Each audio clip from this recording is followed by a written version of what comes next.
Greetings, everyone. This is Rock and Roll Spot Connection with Weekly Comic Book Roundup. We covered this week's Marvel titles. Now let's move on to the Distinguished Competition as well as Image Comics. So first off, we've got Catwoman number 29.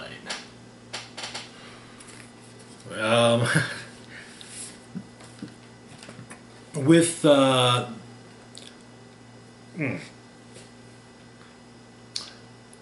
with a post-event quasi-rebranding, there will start to be more DC books on the roundup. Then there may be some other non-Marvel, non-DC books coming too. Aside from Something Is Killing the Children. So, Catwoman number 29. The issue begins at the Nagian residence in Gotham City. Mr. Nagian is on the phone, basically saying, yeah, I got in trouble, but I'll give him some mid-level names, so they can put in the paper, and then I can get the charges dropped and everything will all be good. However, as he walks downstairs, he discovers that all of his enforcer types are dead, brutally, at the hands of an assassin who then kills him. And we then moved to Alleytown, at the Nest to be exact. Detective Hadley has shown up to speak to Catwoman.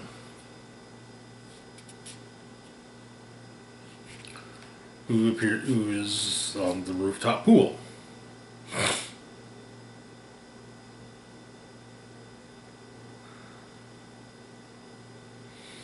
Apparently, Catwoman left some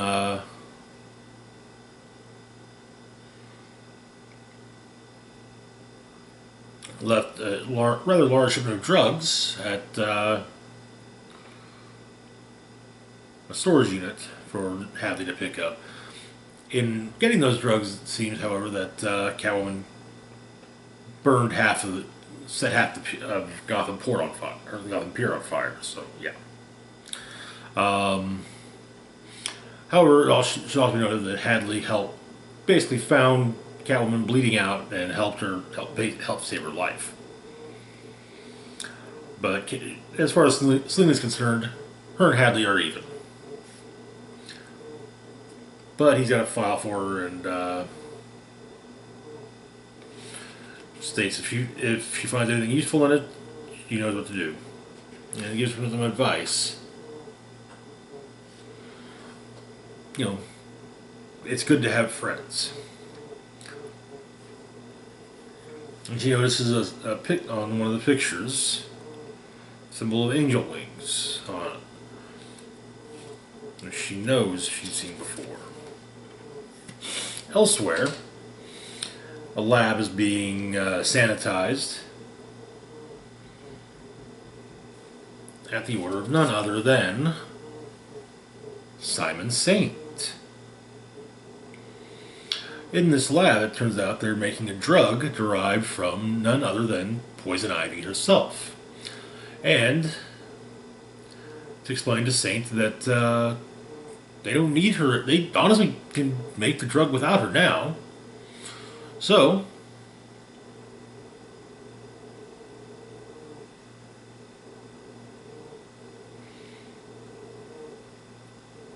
but it turns out that the assassin from earlier is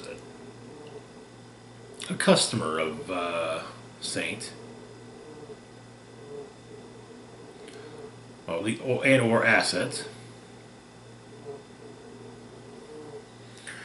An asset who's been sent after none other than Edward Nygma, the Riddler. So, that night, Catwoman goes to and she explains that, she hates when it happens. She promises herself she won't get involved. Then something out of the corner of her eye catches her attention. And, scrawling in a cop file, a symbol, a word, a name, something. And she just can't let it go.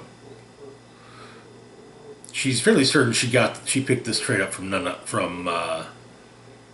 her on-off lover, Batman. And she actually states that one of these days, if she lets herself get killed, let it be known that curiosity definitely killed the cat. Anyways, a while back,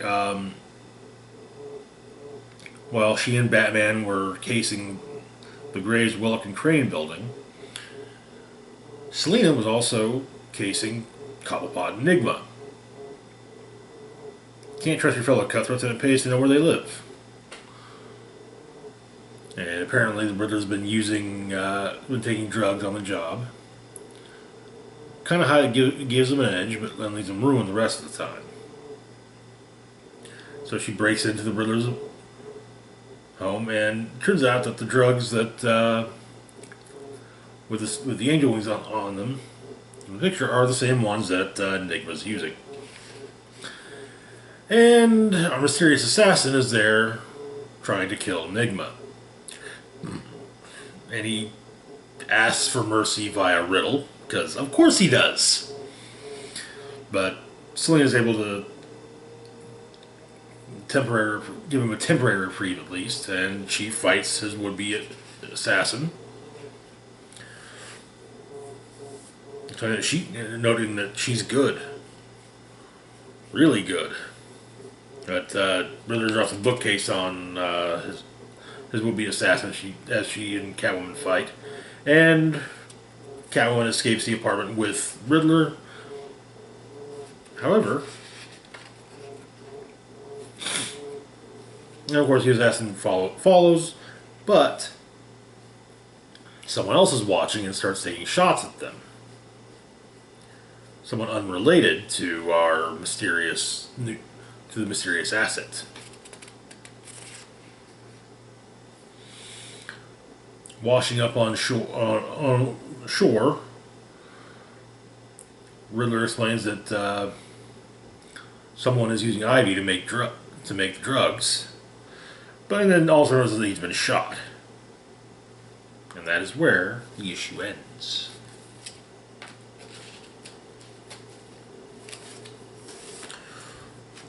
Which brings us to Nightwing number 78. Yet another one, because, with basically, post-event relaunch, well, I'm not gonna pass up on Nightwing having an ongoing. Some recent things. A few years back, real time, Nightwing was shot in the head by KG Beast. Rather than dying, he developed amnesia, and so the running arc in the Nightwing ongoing was Rick Grayson putting his life back together. Around the time death metal dropped, he finally regained his memories. In fact, going by the timeline, Dick regained his memories. Then death metal happened, and then this. So yeah. Anyway, the issue begins with a flashback. A kid named Shelton Lyle and his two thugs are picking on a kid when a young redheaded girl tries to stop them.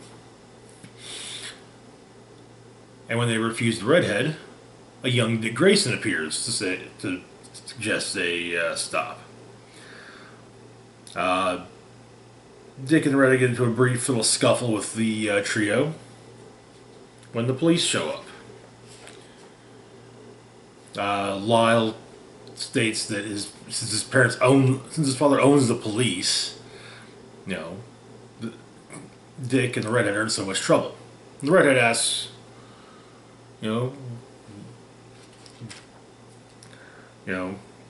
Do you really think they'll listen to you over me? And then asks one of the officers arrives on the scene what he thinks, and calls him Dad. Yes, it's Barbara Gordon. The redhead is Barbara Gordon, but Detective James Gordon drives Dick home. Um,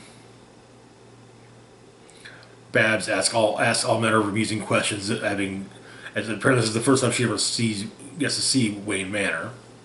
Um, and Dick and Alfred have a nice little moment while Alfred's washing the dishes that Alfred was in the middle of doing. We get a nice spread of Bloodhaven, a suburb of Gotham that Nightwing operates out of.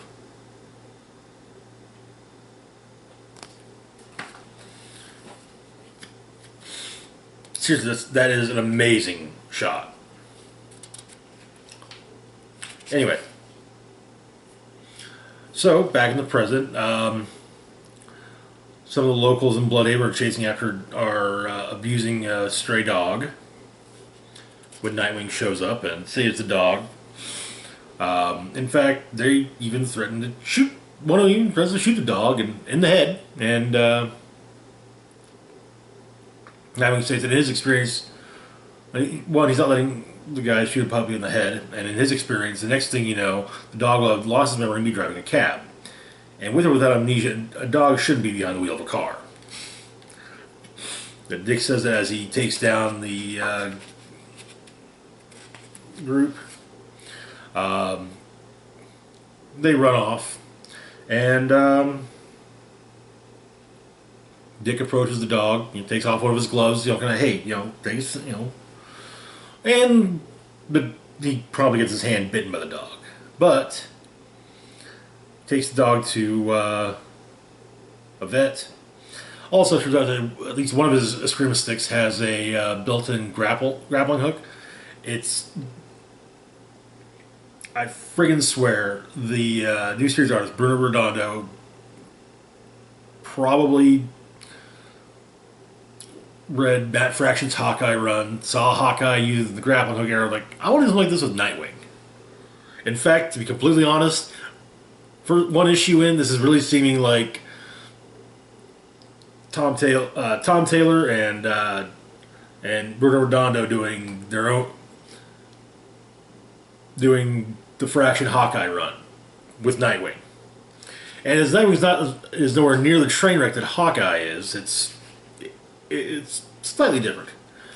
Elsewhere in Bloodhaven, however, Roland Desmond, the crime lord known as Blockbuster, is meeting with the mayor, the police commissioner, and the president of the city council. Apparently, there are a handful of Blockbuster's operations that have stagnated. He goes on to explain that, but the council president, notes that Desmond's got spreadsheets, really putting organized crime. Anyways, Blockbuster kills the mayor, crushing his skull with his bare hand. And we learn that the president of the city council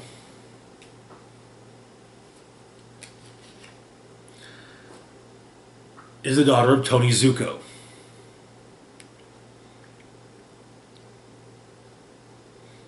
Elsewhere, Nightwing has gotten his hand stitched up and took the dog to the vet. Explains that he has an apartment block that's all his. He bought it years ago when he had Wayne money. However, that's now gone. He's actually running out of cash, and he doesn't even want to think about putting the rent up. However, he notices someone's in his apartment. So, Nightwing changes, heads up, and jumps through the window and is promptly caught by the leg and thrown against the wall by Barbara Gordon.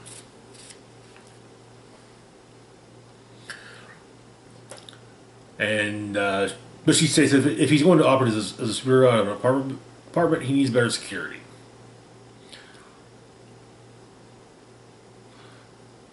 But he states that he has a cutting-edge security system. And she retorts with, "Anyone can walk right in here with anyone can walk right in here with years of trespassing skills and advanced defense disabling technology." And so he asks me if she came to Bloodhaven just to point out his shortcomings. That's an added bonus. However,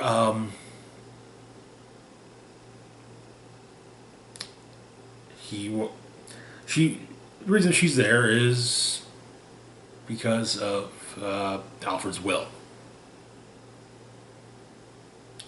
Dick wasn't at the reading because he was someone else. Also, Babs meets Dick's new the dog that Dick rescued, and states that there's no way you're taking this dog to the pound. This dog is just her forever home. But turns out there's a letter from Alfred to Dick, but apparently Alfred had a lot of money he got after the Waynes were killed, and he had that he invested over the years, and he's left it all to Dick. So now Dick Grayson is a billionaire. The letter. This is another one of those ones where I'm just going to read the whole thing. Master Grayson, please don't be alarmed. I didn't foresee my own demise. Given our line of work, I write one of these every year. It seems prudent. I'm sure the fortune I'm leaving to you comes as something of a shock. As Master Wayne's legal guardian, I was given a large amount of Wayne Industries stock. I was also given a ludicrous amount of wealth I had no need for. I invested much of this wisely and ethically, and had planned to find a place where it would do the most good. In fact, I planned to come to you for advice. Like Bruce, your mind is astonishing. You can think in ways no one else can. You are a problem solver, and the world is full of problems. I couldn't think of better hands to leave this fortune in. I believe you will see this not as a personal gain, but as an opportunity, because I believe in Dick Grayson. I believe in the boy who always stepped up when someone was in need. I believe in the man who just wants to help. Without wanting to apply too much pressure, I believe you can be one of the greatest forces for good this world has ever seen. Whatever you choose to do, please know I am exceedingly proud of you.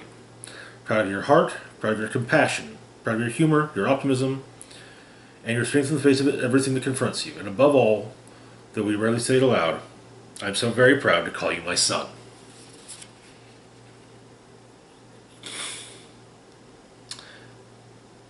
In Upper Bloodhaven, Melinda Zuko, now Mayor Melinda Zuko, comes home and explains to her flatmate she's now the mayor, who asks, okay, well, what about Dick Grayson? Melinda is not ready for him yet, but soon. That is where the issue ends.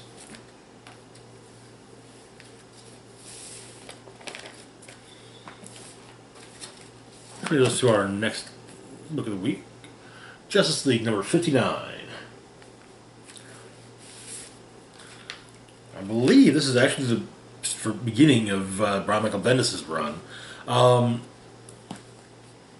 But the team we see on the cover, that is, at least by and large, the team lineup we'll be getting. So we've got Hawkgirl, Black Adam, Superman, Batman, Hippolyta, Naomi, Black Canary, and Green Arrow. There's also it's a wraparound cover. We get looks at some other characters as well. The Suicide Squad, the Titans, Lobo, Jon Stewart, Shazam, Swamp Thing. Not sure which DC Archer that is. But it's not Roy. It's not Ollie. So the issue begins with a conversation between Green Arrow and Black Canary.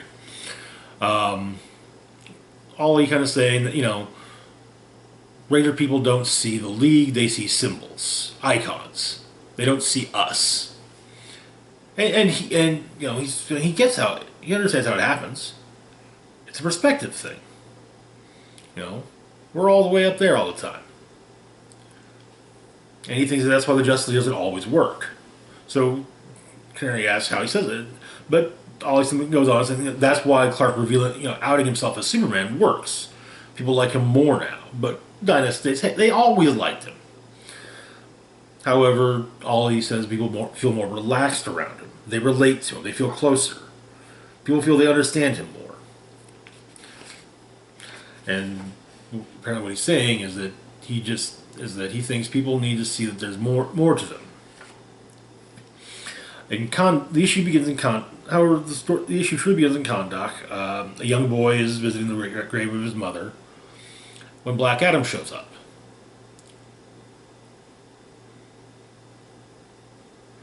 He's at the same cemetery to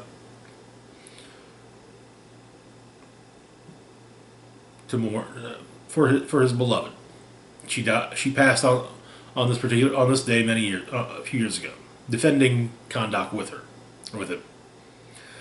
But Adam explains she passed trying to teach him things that he has yet to fully grasp. But the young boy offers Adam some candy, and Adam passes it up. However, someone comes up behind Adam.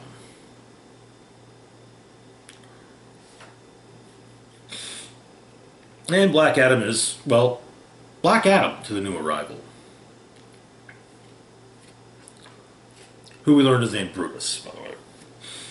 But they duke it out a bit. Then the Justice League shows up. They get involved.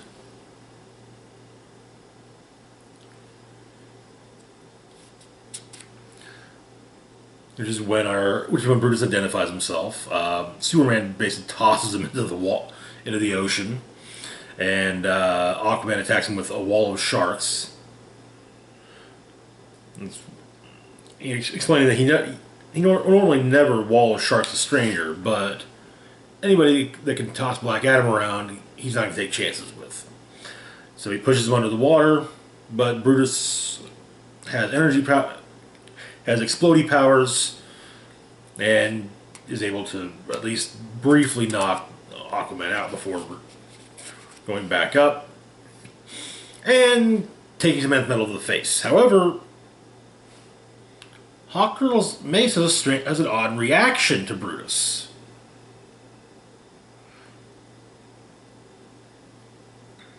Which Superman notices, and Black Adam they use the moment while Batman follows in his jet. But Brutus decides that he was clearly ill prepared for this battle, and returns as he came. So he will be back and better equipped. Batman advises Superman not to let Brutus go through the portal, but the portal won't let him through. And Black Adam basically tells the League to leave. There's a moment with Clark and Adam from a distance, but yeah, Clark watches Adam go back to Kahndaq, but Batman tells him it's time to do the work. At the Hall of Justice, the League is trying to figure out what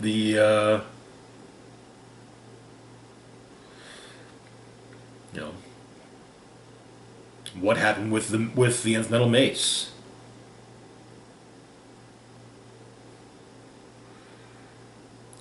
With Barry Allen being among those that they're talking to. Green Arrow and Black Arrow continue our conversation.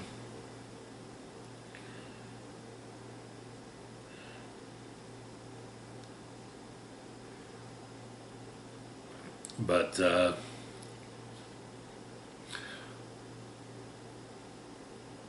what all he's mainly trying to say is they need to recruit some new members, some disruption, some dissent, new voices. But Donna kind of, she thinks it's really great that they're able to come together in such a circle of trust and camaraderie. With Aquaman adding that they lean on each other for they have to they have each other to lean on and support. But apparently, Superman actually seems, at least Green Arrow, at least seems to think that Superman agrees with him, and in all honesty, probably he does. But there's a match to the energies around. There's a match found to the energy around Brutus. A young woman named Naomi McDuffie.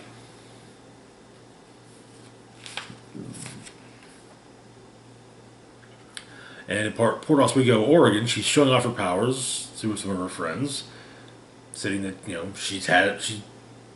Once they were a gift from birth parents that she's never met, and once they unlocked, her life has been crazy pants ever since. And then Black Adam shows up, wanting a word with Naomi, and that is where the story ends. There is, however, a backup story. Justice League Dark, Return to Caledonia. A man shows up at the Augustus Priory ruins, east of Carleon. And he makes his way through the Priory, downstairs into the... And at the bottom of the stairs is a cavern whose floor is filled with waters from a long-lost lake. In the water sends a stone, and the stone sends a sword. Caliburnus is its name, although it has taken others over time. Watching over the water, the sword, and the stone is a girl of ancient Anatolia, Sarah Elnara Roshtu. And she, upon seeing the new arrival, who turns out to be none other than Merlin, as in the Merlin, as in, Merlin of King Arthur, Camelot, and so forth, she takes a knee. Before the story moves to rural New Mexico, John Constantine and Zatanna are in the bed of a pickup truck going down a dusty road, and Z wants to know what's going on. So John explains that in the 7th century there was a priest named Euphraxis who recorded a series of prophecies he claimed were told by a seraph. He wrote of an archangel who shall, at the end of the moon's cycle in the cradle of Magdalena, bestow the gift of heaven to aid in a coming war. He was dismissed, the book forgotten, except for a small cult out of Obispo that argues this veracity to the day. And separately, in 1994, Joss Ingalls, the vocalist of the band Schweffelstadt, God, I hope I said that right, sang an unplanned 8 minutes in ancient Sumerian.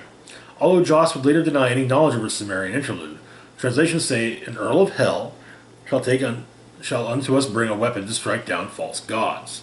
The whole thing was dismissed as a publicity stunt, but hardcore fans still believe that Joss was channeling a fallen one. And normally he'd say it's a load of bull. But the time and place in both prophecies, it's that day and the place they're going. Coincidence that 13 centuries apart? He was curious. And then she asked, why the truck? Why do we have to come here in a truck? Why can't I just magic this here? But he kind of, they've been all been a bit roughed up by Diana's departure, and Constantine figures that they never really had the chance to talk about her father, Zatanna's father.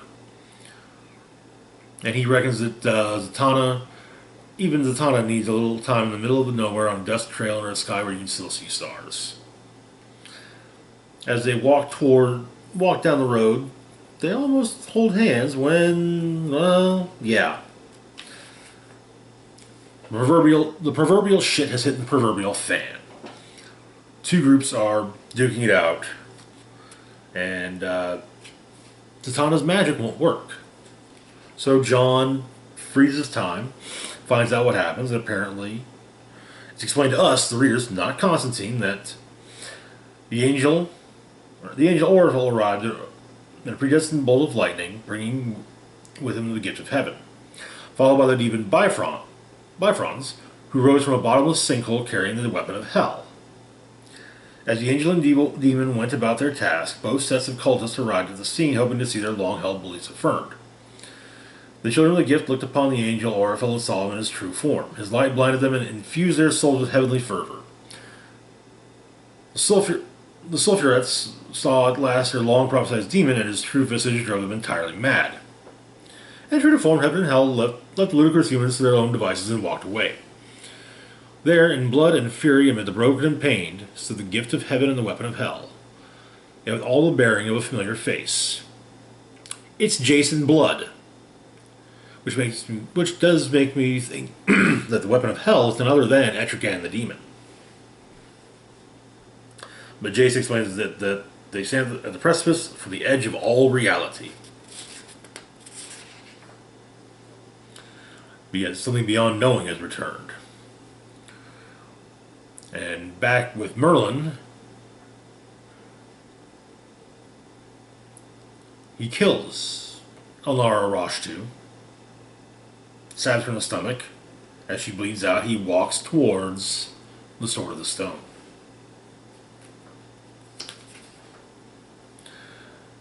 He pulls Excalibur out of the stone, melts it down except for the ruby in the hilt. Explaining that he knows the destiny of this mortal realm, and he trusts it to mortal hands no longer. And he will do it last, but he could not do all those years ago. He will drag the world, kicking towards his destiny, kicking and screaming if necessary. And that is where the issue ends. Which brings us to our final book of the week. I think this is actually going to be the first Image title we've ever covered on the Roundup. I'm not going to necessarily say get used to Image titles, but at least get used to this one. Being Scott Snyder and Tony Daniels' Nocterra. It's number 1. This is actually from a couple weeks ago. I put off buying it. Wasn't entirely sure, but I figured, you know what? May as well. So first off, Scott Snyder, formerly writer of Batman. He wrote the DC Black Label Batman Last on Earth miniseries, as well as Dark Knight's Metal and its sequel, Dark Knight's Death Metal, and is the current writer on American Vampire 1976, having initially written American Vampire under the Vertigo line. So Nocterra begins with a flashback with our hero asking, that one of the most common questions these days is, where were you that morning? The morning the big PM hit. The stories are almost always the same. Driving to work and suddenly the sky just, I've seen conditions in this darkness.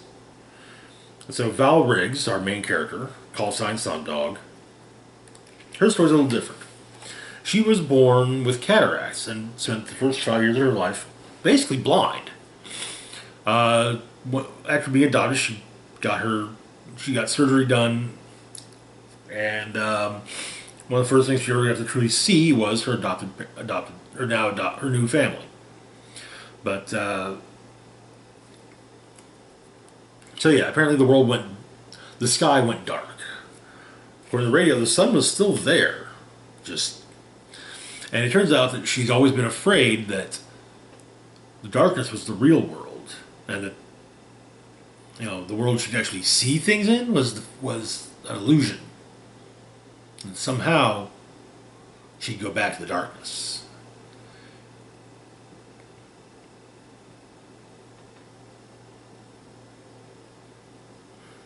But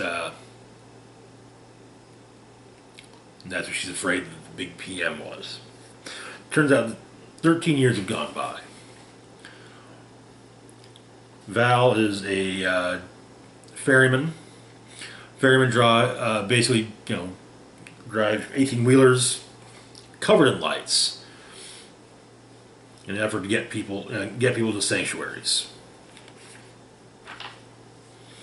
But there are, of course, creatures in the night. One of her passengers decides that they can't take the not knowing, and opens the emergency exit and is attacked. So Val has to get out and fight off the creatures herself with her truck on auto.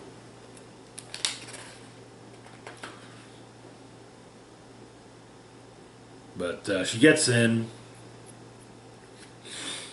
uses some flares on the critters.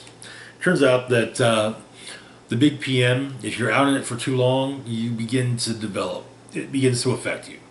So animals, tons of animals are affected. And some people are affected. The humans that have been affected are the apex of these creatures. Shades.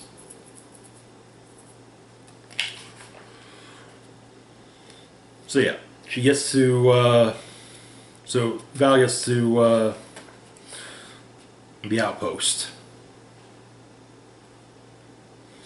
And we also learn that when you turn into a shade, the infection begins in the gums. So yeah, she gets her gums checked. She gets paid, but there is an issue with her adopted brother, Emery.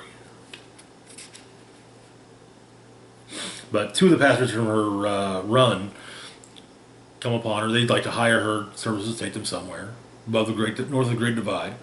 But it's a man and his granddaughter, and the man shows Val what appears to be sunburn on his arm. But she's not. Yeah, no, she's not gonna fall for it. So it turns out Emery is infected. It's the early stages. He's also her tech guy.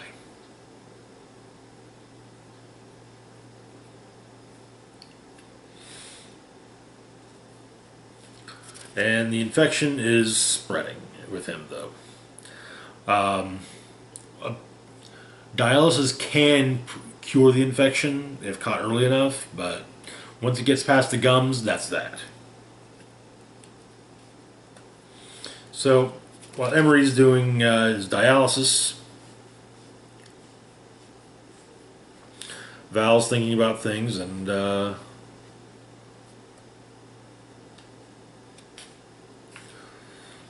she goes to find the old man and his granddaughter,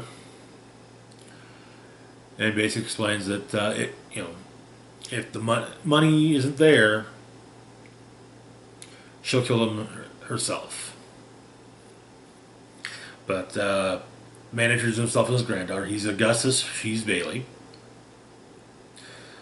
and they're leaving now. So they pile into the car, or they pile into the truck. Val, Emery, Augustus, and Bailey, and head out. Man shows up, however, at the depot wanting the tags on Val's truck, but is basically told exactly where he can stick it. He's wearing an all-black suit. All that's visible are his teeth when he opens his mouth. One of the other drivers says, that black suit is not impressed, and well, so the guy cuts him off and explains it's actually a matrix of carbon nanotubes he's not wearing, he's bonded to it. It's a pretty painful process.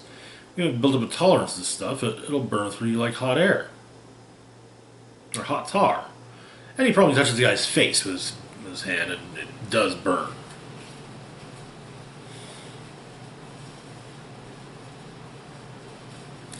Then he claims that Augustus is the man who killed his son, and so he and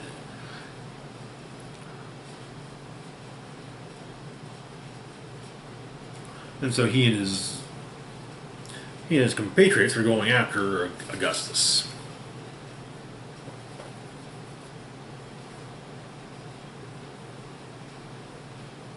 Ah, yes, Blacktop Bill.